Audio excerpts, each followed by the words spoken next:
बच्चा हमारे गांव मोबाइल चार्ज कराने अपने दोस्तों का ने हमारे लड़का के साथ में माने ये गद्दारी हुआ है। पकड़ कर जय श्री का नारा लगाने के लिए हमारे बच्चा को हत्या कर। बिहार के पूर्वी चंपारण जिले के मेसी थाना क्षेत्र के अंतर्गत आने वाले इस घर में मातम छाया हुआ है। बाप की दिमागी हालत भी सही नहीं है और मां इंसाफ की आवाज़ की गुहार लगा रही है। दरअसल 2 जून को मोहम्मद इजराइल की जय श्री राम नहीं बोलने पर लिंचिंग कर कत्ल करने की पूरी कोशिश की गई। गले पर धारदार हथियार से रेता गया, जो अब जिंदगी और मौत की जंग लड़ रहा है। इस मामले के कई दिन गुजर जाने के बावजूद अब तक नामजद बजरंग दल के कार्यकर्ताओं की गिरफ्तारी नहीं होने से जो बहुत सारे सवालात पैदा करते हैं। घर में हूँ जहाँ पे मोहम्मद इजराइल जिंदगी और मौत की जंग लड़ रहा है, तो आइए हम उनसे बात करिए, जानने की कोशिश करते हैं कि आखिर 2 जून को उनके साथ क्या हुआ। इजराइल, आपके साथ 2 जून को क्या हुआ, पूरा डिटेल बताएंगे? बताइए। जैसे कि जा रहे थे मदारी चौक से लोग अपने घर जाते हैं, वही रास्ता से हम जा रहे थे मोबाइल अपना फ़ोन चार्ज करने अपने दोस्त के घर, जिसका नाम है मिराज और अजमत, अमन, असमत और अरमान ये नाम है। और वहीं पे 10 से 15 के संख्या में लड़का था। उसी लंग हमको रोक कर बोला नहीं है ऐसे रुको इसका, और रोक कर उस लंग मारने लगा हमको और बोला जय श्री राम का नारा लगा, चाकू गर्दन पे गिरा दिया। तो आप ये हमेशा वहाँ जाते थे या कभी बहुत दिनों के बाद गए उस रास्ते से?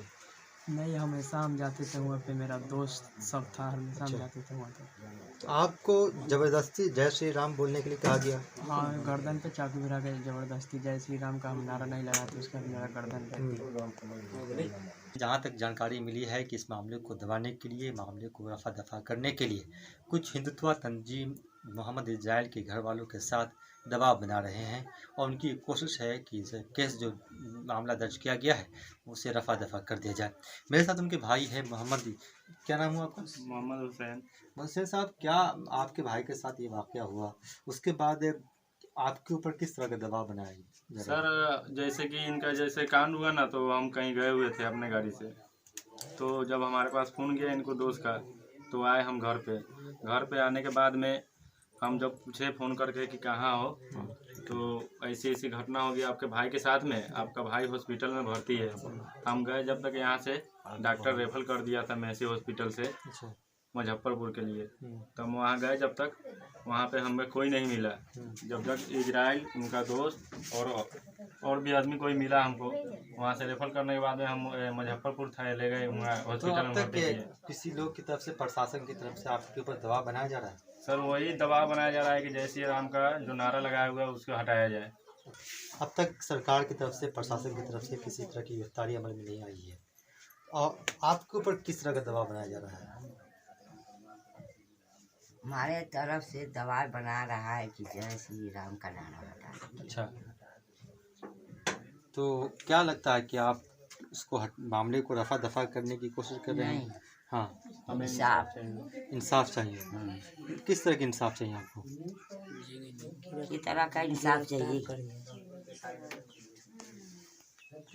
अब आप लोग ये बताइएगा, हम तो इंसाफ चाह रहे हैं। अच्छा, तो ये मामला कब हुआ, आपको कब पता चला कि आपके बेटे के साथ इस तरह का वाक़या हुआ? कुछ मामला नहीं चला।